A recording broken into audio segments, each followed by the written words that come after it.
মা আজ একাদশী করবে আর কালকে বিছানায় ডিগবাজি দেবে।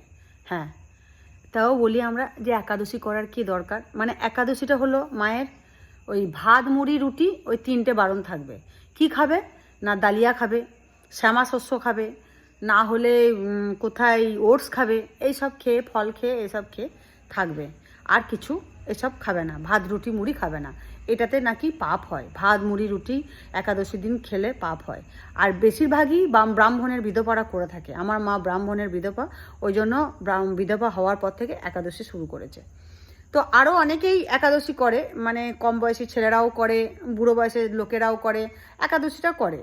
এবারে ওরা সহ্য করতে পারে, আমার মা সহ্য করতে পারে না। তো আমি বলছি, যখন তুমি একাদশীটা সহ্য করতে পারছো না, যখন একাদশী করলে তারপর দিন তুমি ডিগবাজি খাচ্ছ, হয় গ্যাস হবে, না হয় অম্বল হবে, না হয় বমি করবে, না হয় পেট ব্যথা হবে, না হয় শ্বাসকষ্ট হবে। মার অ্যাজমার পেশেন্ট, শ্বাসকষ্ট শুরু হবে, নিমুলাইজেশন করতে হবে, এত কিছু কাণ্ড হয়ে যাবে, ডাক্তারের কাছে নিয়ে যেতে হবে। মানে এইরকম, যতক্ষণ না হসপিটাল যাবে, ডাক্তারকে দেখাবে, ডাক্তারের বেডে শোবে, ততক্ষণ পর্যন্ত মা সুস্থ হয় না। একাদশীর পর দিনকে, হ্যাঁ একাদশীর দিনকে কিন্তু কিচ্ছু হয় না, কোনো রকম কিচ্ছু হয় না, একাদশীর পর দিনকে ডিগবাজি খেয়ে যায়।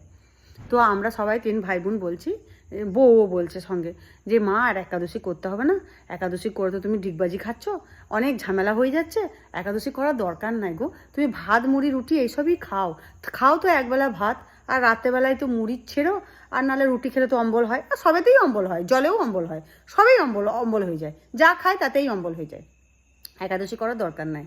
বলছে না, একাদশী না করলে হয়, ছেলে মেয়েদের মঙ্গলের জন্য একাদশী করতে হয়, একাদশী ছেলে মেয়ের সন্তানের মঙ্গল কামনার জন্য একাদশী করি আমি, অত সহজে মরে যায় তাও ভালো, তবু একাদশী আমি ছাড়বো না। মানে মঙ্গল কামনা, মানে মঙ্গল কামনা, তুমি কাকে মঙ্গল কামনা বলছো? কিসের মঙ্গল কামনা?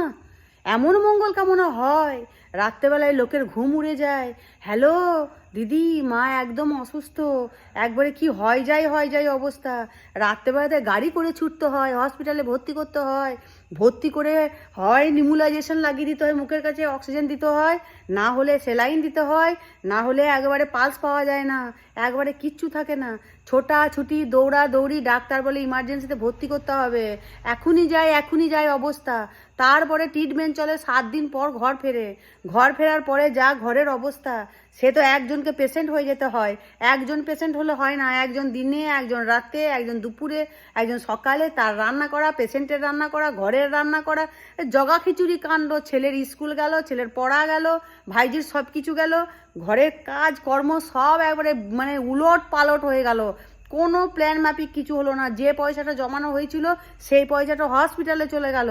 হ্যাঁ, এরপরে মাসে কি করে কি খরচা করব, আর কোথা থেকে কি হবে, আনান টান টান ধরে গেল। হ্যাঁ, এইটা কি মঙ্গল হলো ছেলে মেয়েদের? আমি তো বুঝতে পারছি না, এটা কি মঙ্গল হলো আমার একাদশী করে, মায়ের আমার কি মঙ্গল করলো আমাদের ছেলেদের?